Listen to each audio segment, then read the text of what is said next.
En estos últimos días tuve oportunidad de leer la entrevista a un eminente neurocientífico que aportó muchas cosas interesantes a mi forma de ver en la entrevista. Una de ellas era reconocer que prácticamente se ha avanzado muy poco en el conocimiento del cerebro. Soy Eduard Gasset, bienvenidos a mi canal.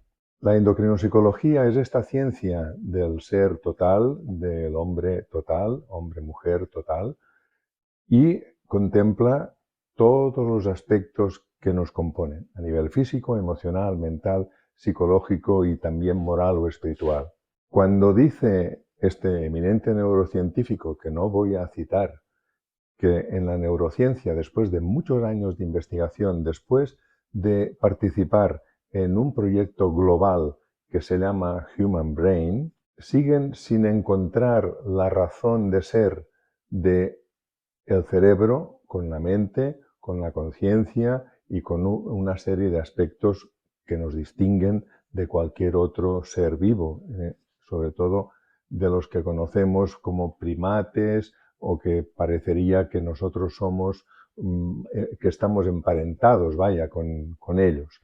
Pero sobre todo me llamó la atención que reconociera que estos neurocientíficos a nivel mundial aún no se habían puesto de acuerdo sobre, en realidad, qué es el ser humano, qué representa ser un ser humano. ¿Por qué lo buscan a nivel del cerebro y esperan que el cerebro les dé la respuesta? ¿Por qué buscan esto en el cerebro? ¿Por qué parten de la creencia? Y esta creencia, desde el punto de vista de la endocrinopsicología, es totalmente incierta, totalmente no cierta, totalmente equivocada, es que el cerebro es igual a mente. Y esto no es así. Nosotros no somos un cerebro con patas o un cerebro que se mueve, un cerebro como que decide por su cuenta qué es lo que va a hacer y ser de alguna forma.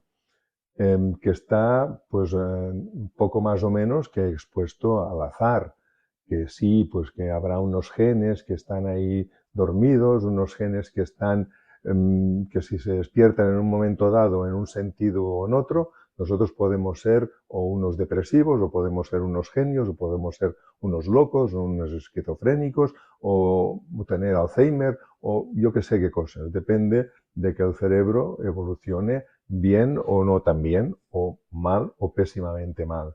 Pero esto no es así.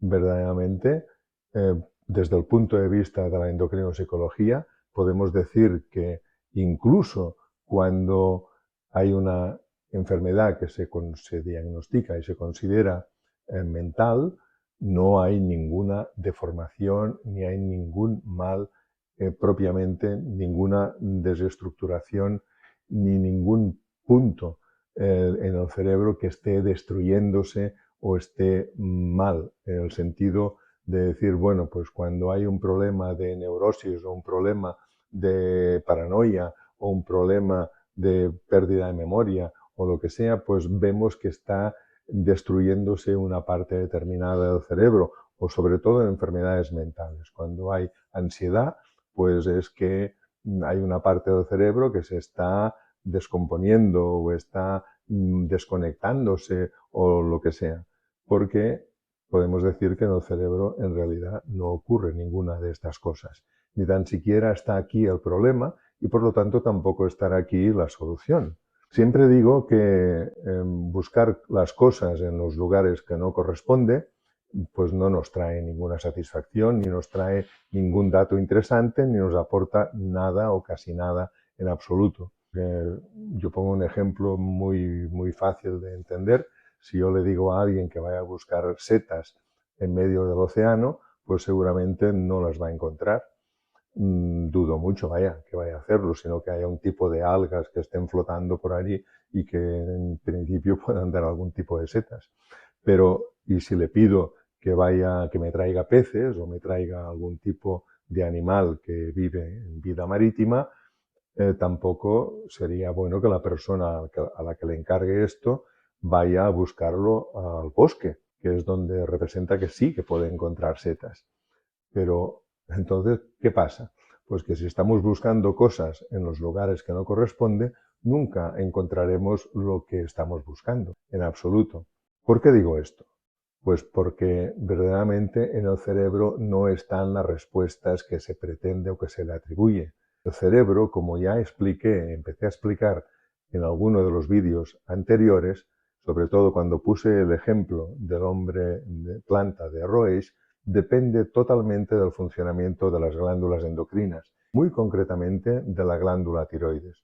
Sin tiroides no hay cerebro. Entonces, podemos pensar de que muchas de las cosas que se atribuyen al cerebro, problemas mentales o problemas de personalidad, adicciones, toda una serie de cosas que decimos, bueno, aquí hay algo que se ha desconfigurado, algunas sinapsis neuronales que no deben funcionar de una forma adecuada. ¿Qué pasa con el insomnio? ¿Qué pasa con toda una serie de cosas que siempre se busca que esto debe ser una cuestión del cerebro? Y si digo que no es allí, si digo que estamos buscando setas en medio del mar y peces en medio del bosque, pues lo aseguro que es así, porque a través de la endocrinopsicología y de la tecnología que utilizamos para realizarla, que es el Equilios, muchas de estas cosas se solucionan sin tocar nada en absoluto del cerebro. La persona sigue siendo la misma, sigue haciendo las cosas que solía hacer.